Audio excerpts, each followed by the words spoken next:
Mundos paralelos, la realeza de Hagen. Hagen es un plano agradable, favorecido con un clima espléndido y una vegetación tan rica que para alimentarse basta con trepar a cualquier árbol y coger uno de sus raros, suculentos y maduros frutos carne, o sentarse a la sombra de un arbusto lumínico y dejar que sus mantecosas bayas te vayan cayendo sobre la falda o directamente en la boca, y de postre, sorbices en flor, ácidos, dulces o crujientes. Hace 4 o 5 siglos, los hegnianos eran un grupo emprendedor e inquieto, que construían buenas carreteras, modernas ciudades, casas solariegas y palacios hermosos, todos ellos rodeados de jardines literalmente deliciosos. Luego se acomodaron, y hoy se limitan a vivir en sus preciosos hogares. Los hegnianos tienen varias aficiones que practican con obsesión comedida. Algunos se dedican a cultivar y producir raras variedades de uva. La uva de Hagen autofermenta, y un pequeño racimo posee el mismo sabor, aroma y cualidades que la uva del Beaujolais Clicquot. Si se deja sobremadurar en la vid, puede alcanzar una graduación de 80 o el 90%, y su sabor se asemeja al del whisky de Malta. Otros se dedican a criar cachorros de Gorky, un animal doméstico amable y de patas cortas, algunos al bordado de telas suntuosas para la iglesia, y muchos se deleitan con el deporte. Pero a todos, sin excepción, les encantan las reuniones sociales. Con motivo de estas celebraciones, la gente se viste de domingo, come uva, baila y charla. Las conversaciones son esporádicas y, como algunos dirían, insípidas. En ellas los hegnianos se dedican a hablar empleando un lenguaje altamente técnico de las variedades y calidad de la uva o del tiempo, que suele ser bueno pero siempre amenaza o parece amenazar tormenta, o de deportes, sobre todo del sudpot, el juego por excelencia de Hagen, que precisa de un terreno de juego de varias áreas y en el que participan 2 equipos. El sudpot tiene un reglamento complicado y se juega con una gran pelota, varios hoyos practicados en el terreno, una valla móvil, un bate corto y plano, 2 pertigas y 4 árbitros. Ningún extranjero ha sido capaz de entenderlo. Los partidos de sudpot duran por lo general varios días, y los habitantes de Hagen suelen hablar del último partido jugado con la misma prudencia y atención a cada detalle que con que disputaron el encuentro. Pero también hay otros temas de conversación: el comportamiento de los Gorkis o la decoración de la iglesia del pueblo.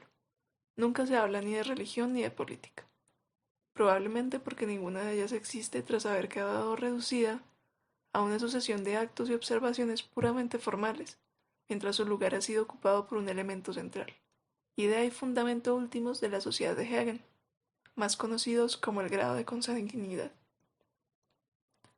El de Hagen no es un plano demasiado grande, y casi todos sus habitantes están emparentados, como si de una monarquía, o mejor dicho, de una familia de monarquías se tratara. Todo el mundo es o desciende de un monarca. Todo el mundo forma parte de la familia real.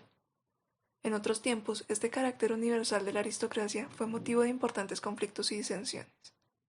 Los aspirantes al trono intentaron deshacerse de sus rivales, y se vivió un largo periodo de violencia conocido como la purificación de los pares, por una guerra llamada Guerra de los Patriarcas, y por la breve pero sangrienta revuelta de los primos lejanos.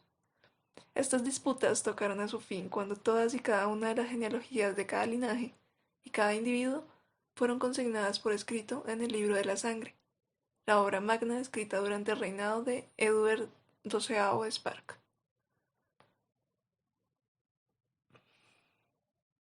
Este libro tiene actualmente una antigüedad de 488 años, y podría decir, sin exagerar, que constituye la pieza central de todos los hogares hegnianos. De hecho, es el único libro que la gente lee. La mayoría de los hegnianos se saben de memoria los capítulos que tratan de sus propias familias, y todos esperan con impaciencia la publicación de los anexos y suplementos del Libro de la Sangre, que es el gran acontecimiento del año y la materia prima de todas las conversaciones durante meses.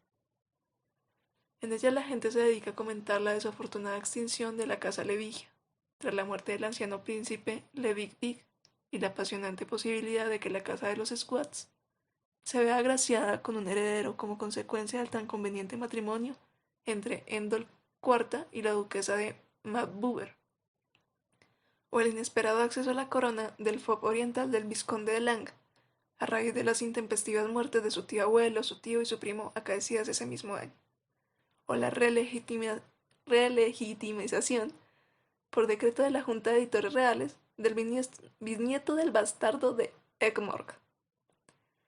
En Hegen hay 817 monarcas, y cada uno es el soberano de sus tierras, palacios o al menos parte de palacios. Pero en realidad no es la soberanía o la jurisdicción sobre una determinada región lo que hace que un rey sea rey.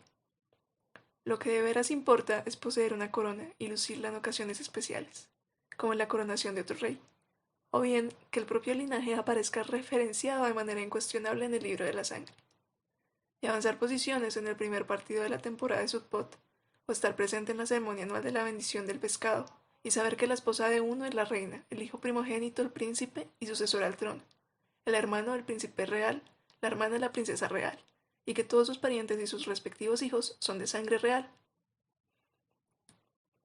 Pero para poder preservar la aristocracia, es preciso que las personas de mayor rango se relacionen única y exclusivamente con los de su misma clase. Aunque por fortuna hay un montón de ellos, al igual que en mi propio plano, todo pura sangre proviene en línea directa de los caballos árabes Godolphin. Todas y cada una de las familias reales de Hegen son descendientes de Rugland de Hegenglander, que reinó hace 8 siglos. Sin duda, a los caballos les da igual, pero a sus propietarios sí les importa. Lo mismo podría decirse de los monarcas y las familias reales. En este sentido, Hegen podría considerarse como un gigantesco criadero de puras sangres. Existe además un consenso tácito en torno al principio de que algunas casas reales son, por así decirlo, ligeramente más reales que otras, porque descienden directamente del primogénito de Rugland en lugar de hacerlo de sus otros hijos. Pero aún así, todas las demás familias reales han contraído matrimonio con algún miembro de la línea genealógica principal con suficiente frecuencia como para que exista entre ellos una alianza inquebrantable. Cada casa real posee además un rasgo distintivo único e incomparable, como por ejemplo ser descendiente directo de Alfing el Hacha, el legendario conquistador del Hegen septentrional, o estar emparentado con un santo, o poseer un árbol genealógico inmaculado, y jamás mancillado por la unión matrimonial con un simple duque o duquesa, y que pueda exhibir en las siempre disponibles páginas del libro de la sangre que se conserva en la biblioteca del palacio un continuado e inadulterado florecimiento de auténticos príncipes y princesas de sangre azul. Y así, cuando la novedad de tan esperado anexo y suplemento anual termina por agotarse, los invitados de las recepciones reales se dedican a debatir acerca de los distintos grados posibles de consanguinidad y a dilucidar cuestiones como la de si el hijo nacido del segundo matrimonio de Agvin IV con Tivan de Shute era o no el mismo príncipe que perdió la vida a la edad de 13 años cuando defendía el palacio de su padre del asedio de los antipatriarcas y por lo tanto podría haber sido o no el padre del duque de Bigring, más tarde rey de Chut.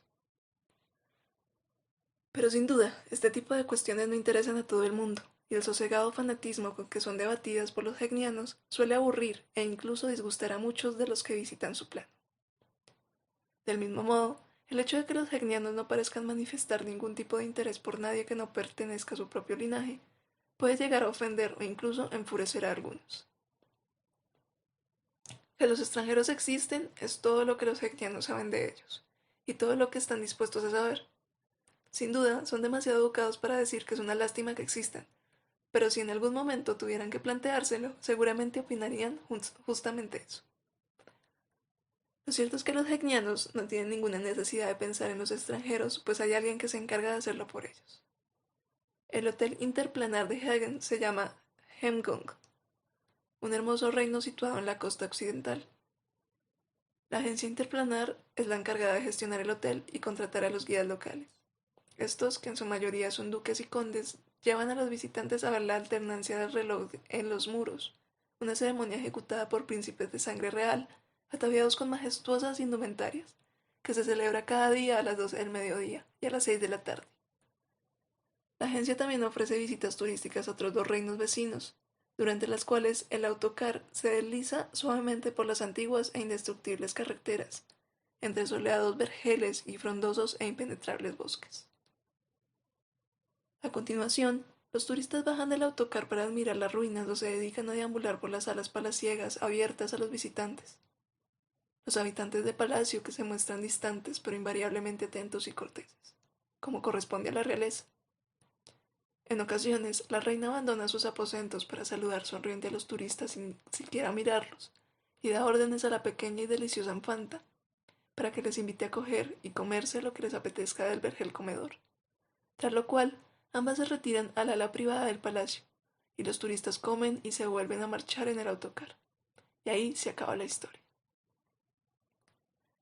Al ser de carácter más bien introvertido, debo decir que Hagen me gusta bastante, porque allí no hay obligación de confraternizar con los habitantes, si bien no podría hacerlo aunque quisiera. Además, la comida es fantástica y la luz del sol suave y agradable. De hecho, en el pasado visité Hagen más de una vez y me quedé allí durante bastante más tiempo del que suele quedarse la mayoría.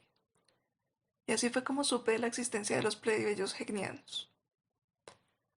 Un día en que andaba paseando por la calle principal de Legners Royal, la capital de Hemgong, vi una multitud congregada en la plaza que hay frente a la antigua iglesia del 3 veces mártir real. En un primer momento pensé que debía de tratarse de una de las muchas festividades o rituales anuales que se celebran en Hengong, y me acerqué a mirar. Por lo general este tipo de acontecimientos suelen ser morosos, solemnes y profundamente aburridos, pero son los únicos acontecimientos que se celebran en Hengong, y sin duda poseen su propio aunque tedioso encanto. Sin embargo, rápidamente me di cuenta de que se trataba de un funeral, y de que era totalmente distinto a todas las ceremonias hegnianas que había visto hasta entonces, sobre todo en lo referente al comportamiento de sus asistentes. Evidentemente, todos ellos eran miembros de la realeza, como en cualquier concentración multitudinaria en Hegen. Todos ellos príncipes, duques, condes, princesas, duquesas, condesas, etc. Pero extrañamente no se comportaban con aquella típica reserva real, aquel aplomo aristocrático y aquella majestuosa apatía que siempre había observado en ellos, sino que permanecían inmóviles en mitad de la plaza. Por una vez no se hallaban inmersos en ningún tipo de actividad ritual, hobby u ocupación tradicional, sino que se apiñaban unos juntos a otros, como si buscaran algún tipo de amparo.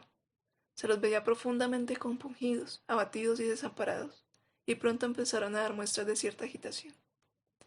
Les embargaba la emoción. Estaban apesadumbrados y manifestaban abiertamente su congoja. La persona que tenía justo al lado era la duquesa viuda de Monk y Farstist, la tía política de la reina. Yo sabía perfectamente quién era porque la había visto salir cada mañana a las 8:30 del Palacio Real para sacar a pasear el gorki del rey por los jardines del palacio, que justamente lindan con el hotel, y uno de los guías del mismo me había informado acerca de su identidad.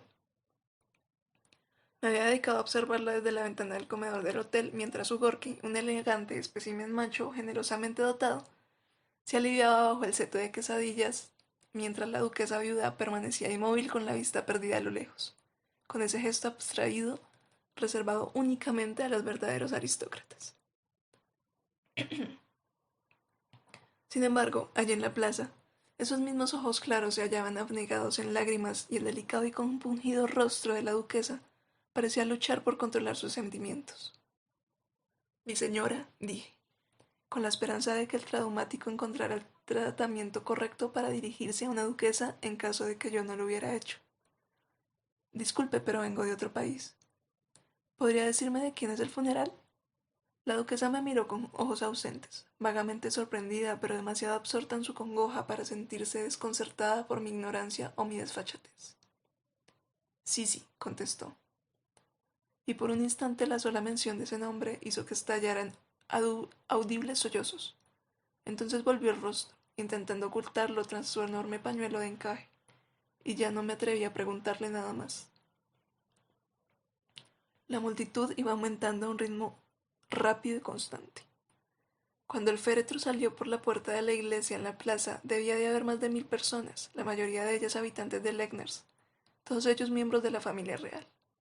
El rey, sus 2 hijos y su hermano encabezaban el cortejo fúnebre a una prudente distancia del féretro. A las personas que sostenían y rodeaban el féretro no las había visto nunca antes, pero sin duda se trataba de una extraña comitiva. Orondos hombres de tez pálida vestidos con ordinarios trajes, adolescentes llenos de acné, mujeres de mediana edad con el pelo teñido de un vulgar rubio oxigenado, encaramadas en tacones de aguja. y una llamativa joven de generosos muslos vestidas como con una minifalda, un exiguo top y una mantilla de encaje negro, que avanzaba tambaleándose detrás del ataúd llorando a lágrima viva, medio histérica, mientras la sostenían por un lado un hombre de semblante asustado con un bigote fino y zapatos bicolor, y por el otro una mujer menuda y seca de unos 70 años, de aspecto cansino y obstinado, vestida de pies a cabeza de un desvaído negro. Al otro lado del gentío me pareció reconocer a un guía nativo con quien había trabado cierta amistad. Se trataba de un vizconde, hijo del duque primero, y decidí encaminar mis pasos hacia él. Me tomó bastante tiempo, pues la multitud desfilaba parsimoniosamente detrás de la comitiva encabezada por los portadores del féretro, y sus acompañantes en dirección a la limusina del rey y a los coches de caballos que esperaban junto a las puertas del palacio. Cuando por fin lo alcancé,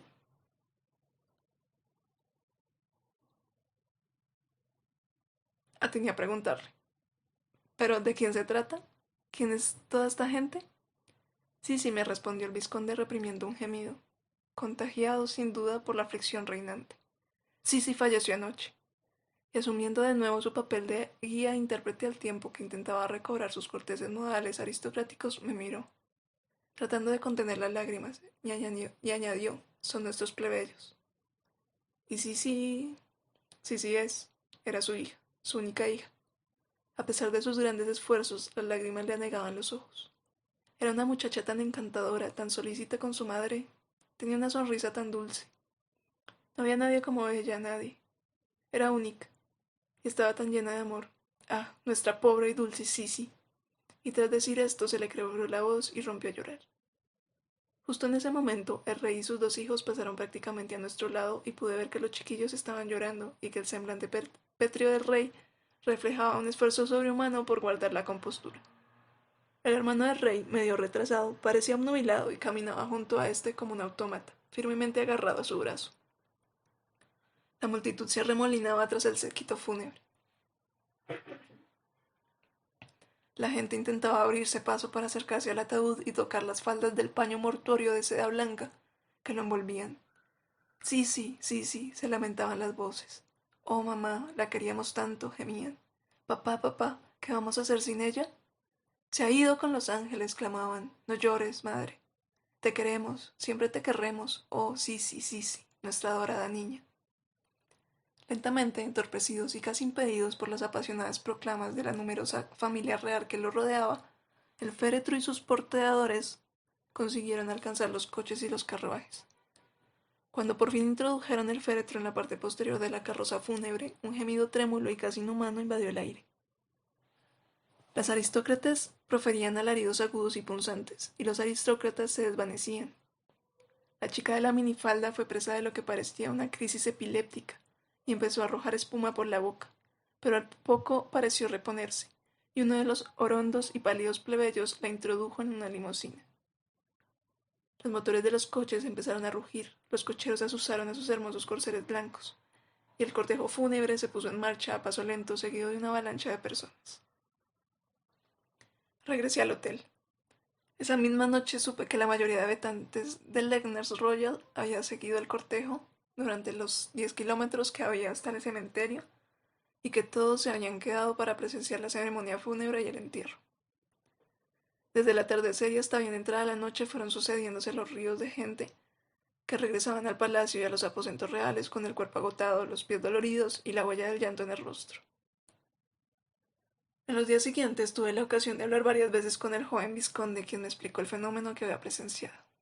Por lo que yo sabía, todos los habitantes del reino de Hemgong eran de sangre real y estaban directamente emparentados con su rey y con otros monarcas. Pero lo que ignoraba era que había una familia que no era de sangre real sino plebeya. Su apellido era Gat. En el libro de sangre no se mencionaba en ningún lugar ni este apellido ni el apellido de soltera de la señora Gat, que era Tug. Ningún miembro de los Gat o de los Tug se había casado jamás con un miembro de la realeza, ni siquiera de la nobleza de Hagen. No existía ninguna leyenda familiar acerca de un apuesto y joven príncipe que en otros tiempos hubiera seducido a la hermosa hija del zapatero. Ni siquiera tenían historia familiar. Los Gat desconocían sus orígenes y el tiempo que hacía que vivían en el reino de Hemgong. Todos ellos eran zapateros de oficio, pero en el soleado plano de Hagen había muy pocas personas que llevaran botas. Al igual que lo había hecho su padre y estaba aprendiendo a hacerlo su hijo, el señor Gadd confeccionaba elegantes botas de piel para los príncipes de reloj y botas corrientes de fieltro para la reina madre, a quien en invierno le gustaba pasear por los pocos comestibles praderas del reino en compañía de sus gorkis. El tío Agby era diestro en la técnica del curtido. La tía Ears conocía el arte de tejer fieltro. La tía abuela Jolly criaba ovejas. El primo Fatbig comía demasiadas uvas y estaba casi siempre borracho. La hija primogénita, Chiqui, era una fierecilla, pero tenía un gran corazón. Y Sisi, la dulce Sisi, la hija menor, había sido la niña de los ojos del reino, la flor silvestre de Hemgog, la pequeña plebeya. Sisi había sido siempre una joven delicada. Según contaban, se había enamorado perdidamente del joven príncipe Frodig, aunque evidentemente este nunca le había propuesto matrimonio. Se decía que los habían visto hablando juntos en una ocasión, y en más de una, cerca del puente del palacio a la hora del crepúsculo. Aunque mi guía del vizconde deseaba a toda costa creer que ese rumor era cierto, le había resultado bastante difícil hacerlo porque el caso es que el príncipe Frodig había pasado 3 años fuera del país estudiando en un centro de Halfpik.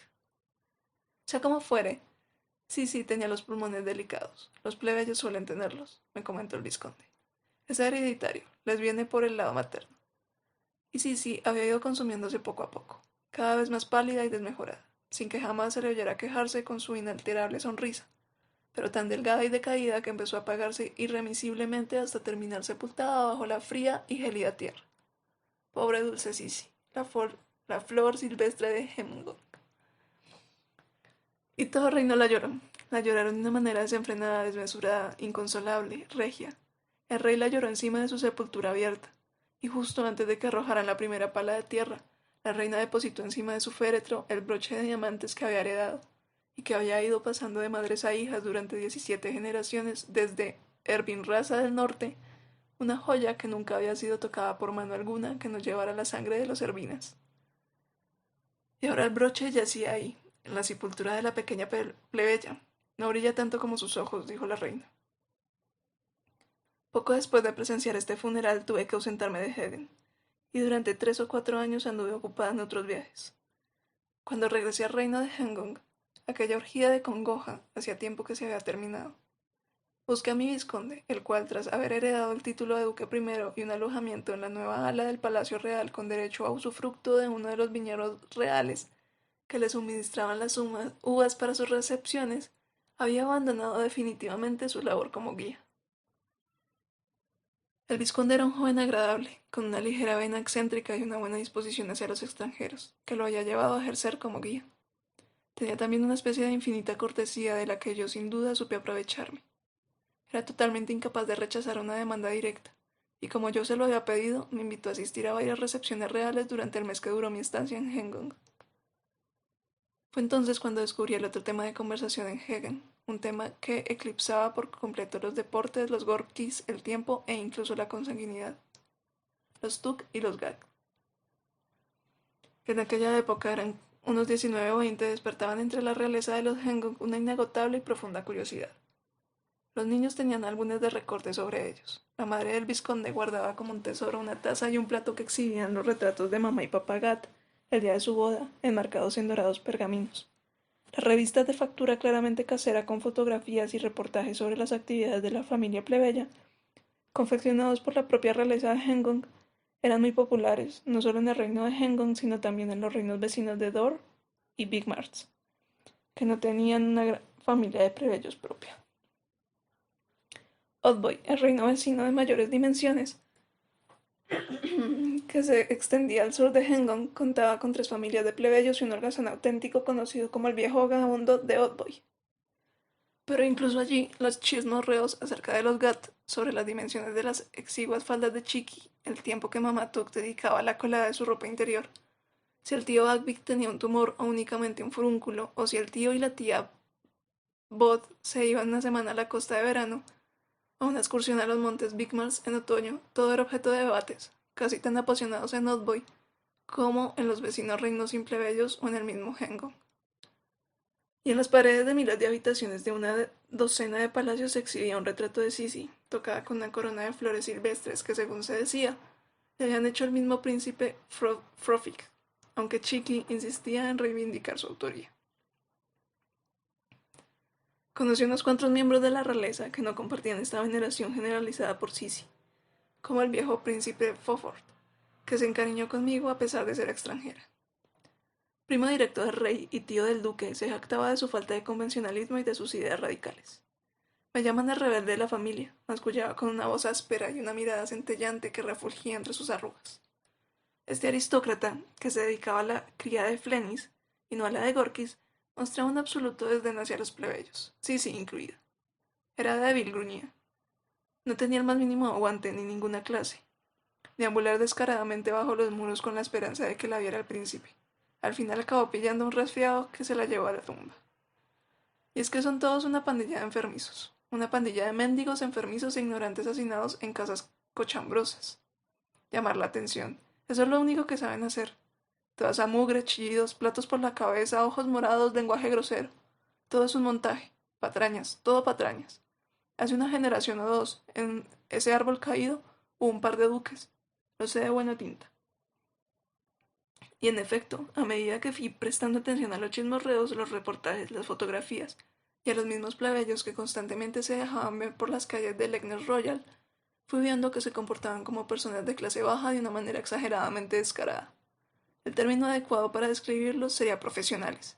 Es evidente que Chiqui no se había quedado embarazada de su tío de forma deliberada, pero también lo es que cuando le sucedió supo aprovecharse de la situación y se dedicó a ir contando a cualquier príncipe o princesa armado con un bloc de notas que se le pusiera delante la espeluznante historia de cómo el tío Tuk la había obligado a engullir uvas medio podridas hasta que terminó vomitando por culpa de la borrachera, y de cómo él había aprovechado ese momento para arrancarle la ropa y violarla. Y a fuerza de irla contando, la historia fue creciendo y enriqueciéndose con detalles cada vez más morbosos y explícitos. Fue el príncipe Odo, que en ese entonces tenía 13 años, quien puso por escrito el video relato de Chiqui acerca del brutal peso del velludo cuerpo de tío Tuk encima del suyo y de cómo, aunque se debatía por liberarse de él, al final la había traicionado su propio cuerpo, y sus pezones habían empezado a enderezarse y sus piernas a separarse mientras el tío Tuk metía su, y en ese punto el príncipe había puesto 4 asteriscos, dentro del 4 asteriscos de Chiqui. De hecho, la misma Chiqui confesó a una de las duquesas más jóvenes que luego había intentado deshacerse del bebé, pero que los baños calientes eran una total y absoluta gilipollez, y las hierbas de la abuela eran un pedazo de mierda, y que con agujas de tejer podías terminar matándote. Mientras tanto, el tío Tog se dedicaba a ir alardeando por ahí de que la familia lo había apodado siempre el gran jodedor, hasta que su cuñado, el padre putativo de Chiqui, de hecho existían importantes dudas acerca de la paternidad de Chiqui, y puede que incluso el mismo tío Tok fuera su padre. Le tendió una emboscada.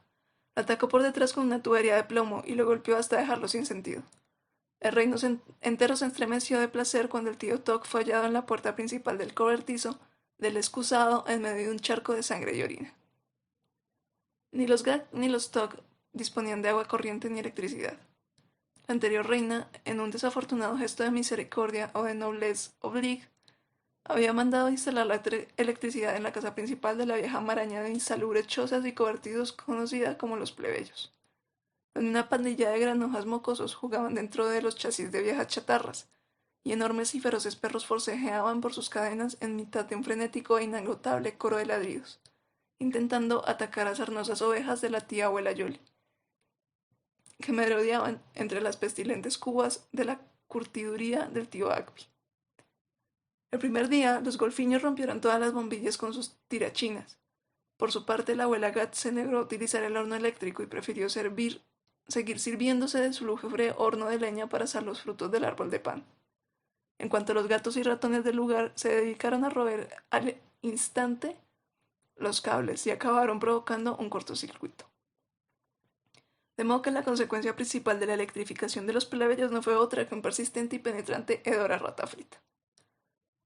Por regla general, los plebeyos evitaban a los extranjeros haciendo gala de la misma descarada indiferencia que ostentaban los miembros de la realeza, aunque, de vez en cuando, se desataba entre ellos una explosión de fanatismo patriótico y se dedicaban a arrojar basura a los turistas. En esos casos, en Palacio, tras ser oportunamente informados, emitían un breve comunicado de estupor y consternación, frente al hecho de que los genianos desatendieran de manera tan escandalosa la tradición hospitalaria del reino. Pero en las recepciones reales siempre se oían risas, burlones y murmullos, de no está mal que a los plebeyos se los zarandee un poco, ¿no? Pues a fin de cuentas los turistas eran plebeyos, aunque evidentemente no eran sus plebeyos. Sus plebeyos habían adoptado una costumbre extranjera. Desde los 6 o 7 años de edad se dedicaban a fumar cigarrillos americanos y tenían los dedos amarillos, el aliento nauseabundo y una tos terrible y llena de flemas. El primo Calle, que era uno de los orondos y pálidos plebeyos que yo había visto el día del funeral, se dedicaba al próspero y rentable negocio del contrabando de tabaco junto con su deforme y raquítico hijo, que trabajaba limpiando retretes en el Hotel Interplanar. Los miembros más jóvenes de la realeza solían comprarle a Katja los cigarrillos, y los fumaban a escondidas, deleitándose en las náuseas, la repugnancia y la sensación de ser, aunque solo fuera durante unos minutos, unos genuinos patanes y una auténtica escoria. Aunque me fui de Hagen antes de que naciera el bebé de Chiqui, la atención de toda la realeza ya estaba puesta en ese inminente acontecimiento, y solo se veía acrecentada por las frecuentes comparecencias públicas de Chiqui, anunciando que estaba convencida de que el pequeño bastardo iba a ser un baboso subnormal, sin brazos ni piernas ni nada, y que otra cosa cabía esperar si no. Y desde luego las familias reales de los 4 reinos no querían esperar otra cosa. Fascinados y horrorizados deseaban ver una aberración genética, un minúsculo y monstruoso plebeyo que cacareara y suspirara y temblequeara constantemente. Estoy convencida de que Chiqui cumplió con su deber y les obsequió uno.